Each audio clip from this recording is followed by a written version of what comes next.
जो लोग बहुत अधिक सोचते हैं, उनके लिए यह एक कहानी है। एक गांव में गौरव नाम का एक व्यक्ति रहता था।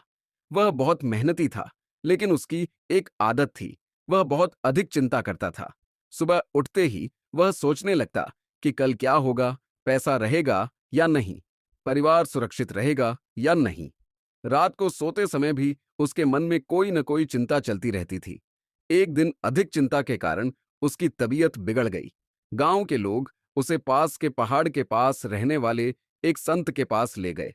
वे संत बहुत सरल जीवन जीते थे, न ज्यादा बोलते थे, न ज्यादा सोचते थे।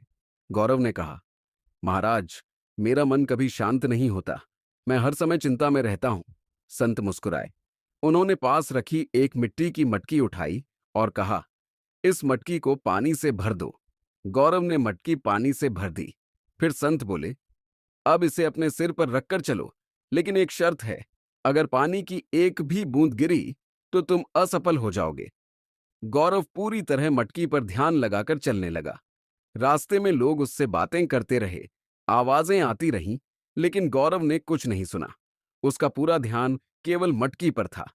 कुछ देर बाद संत ने कहा, रुको, अब बताओ, रास्ते में कितने लोग मिले? गौरव बोला, महाराज, मुझे कुछ पता नहीं, मैं तो बस मटकी बचाने पर ध्यान दे रहा था। तब संत ने कहा, जब ध्यान जरूरी चीज पर होता है तो बेकार की आवाजें अपने आप शांत हो जाती हैं। तुम्हारी चिंता इसलिए है क्योंकि तुम उन बातों पर ध्यान देते हो जो अभी हुई ही नहीं है। फिर संत ने आगे कहा, जो तुम्हारे हाथ में है, अपने कर्म, उसे ईमानदारी से करो।